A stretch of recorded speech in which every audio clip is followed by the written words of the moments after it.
Hello, my fellow Big Brother fans. I know you keep on asking where I got this top from. I didn't get it from anywhere. My brother got it from some online shopping thing. I forgot what it's called. It's that one where you buy and sell stuff. Anyway, I don't know where you can get it from. Apologies. It's cool though, isn't it? Right, that's another episode of Big Brother I didn't like. First of all, I don't like the idea of contact with the outside world. The original Endemol concept of Big Brother was no contact with the outside world. You've barely been in there for 6 weeks. You know, and in the end, I was sitting there on my big plush gangster chair watching Big Brother as I normally do, and I was thinking, this is funny. This is hilarious. Don't get me wrong. I understand why the housemates are getting emotional and they're crying. Because even if you're in there for 2 or 3, 4 weeks, you haven't been in your normal life for a long time. It's going to be emotional. I get it. But this should never, ever happen. Beyond that, the episode was utterly repetitive. Rinse and repeat. We hear the buzzer. Someone comes in. Emotional music. And I was just laughing. I mean, you may call me a hard ass, right? But it's my cynical side. I mean, especially when Matty started crying. I mean, look, I get it from Matty's point of view and not being able to see his boyfriend, and then it was like, oh, it was a video link. Oh, it's not so bad. You still would, if you were so desperate to see him, then the video link would have been just as helpful. But let's look at Matty here, whose reaction, as far as I'm concerned, didn't ring true. Let me explain to you my thought process around this. He's been flirting with Jordan for about a month. All of a sudden, because he doesn't get to see his boyfriend, he's, oh no! The way he cried, it was like someone had just passed away. It was ridiculous. It was hilarious. It was funny. Make it make sense. Olivia is probably the biggest disappointment in this year's Big Brother. She came in with all guns blazing, and now she's just like whimpering away. I don't think Paul's eviction has helped her. I think that was the influence. I think he had a big influence over her, but she was very overconfident when she first came in.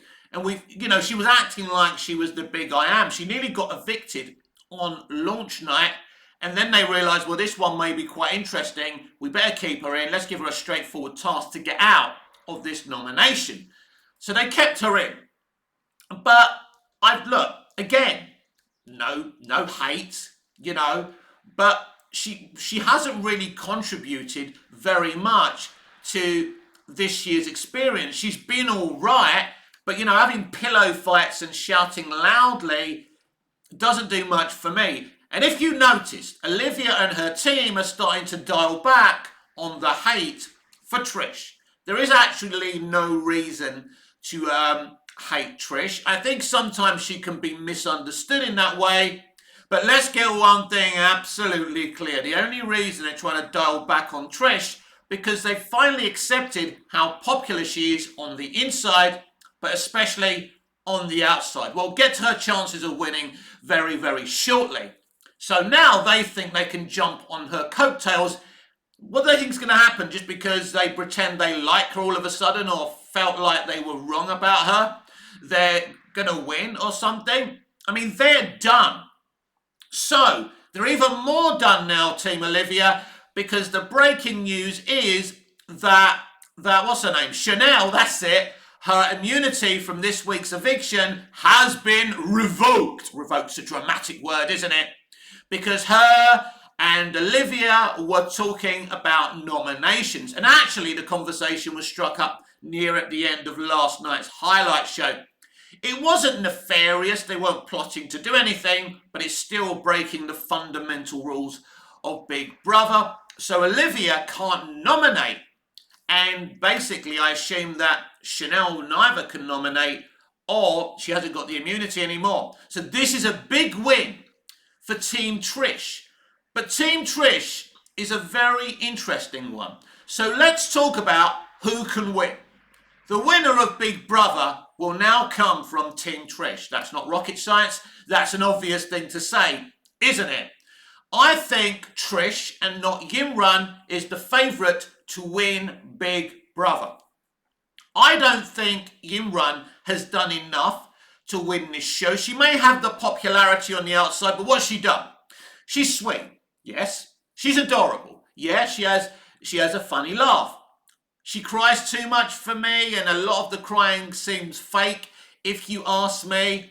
But I don't dislike her. I don't dislike anyone from this cast. If you ever stumble on this video, Big Brother cast of this year, I love you. You've been great. And you've distracted me from all my real world problems. So thank you for that. But yeah, I don't want Yimran to win. And I think if anyone deserves to win, it's Trish. She's been there for every single housemate. You know, it's not her fault that the other side didn't like her, but she would sit there and talk to anyone and help them through their problems. Actually, Trish, you could sit down with me maybe, because I have a lot of problems to discuss with you. She's like the agony aunt of the Big Brother house. And even though sometimes I've misunderstood her intentions and not liked her, and the feminist stuff can get a bit grating at time, but actually she is a very, very compassionate person, and I think she does deserve to win this year's Big Brother. I thought Chanel was an outsider to win this, but not anymore. I think the outsider right now is Jordan, because Jordan has contributed a lot of hilarity, sarcasm, and ruthlessness to this year's Big Brother. And I've said this before, I always gravitate to the human beings, the flawed human beings, rather than the good people, because the good people are not really that good, because nobody is good all the time. We're all good, bad, and flawed. So right now, it's looking like Trish will win this year's Big Brother. Now, apparently they were going to do face-to-face noms yesterday, but apparently that's not happening now, so I don't know how they're going to do it. Definitely we're going to see the nominations tonight on the highlight show, ITV2, 9 p.m, 11 p.m. for me out here in Cyprus, prior to me going gallivanting out here in Ayia Napa. I will be discussing tonight's episode tomorrow. See you again soon.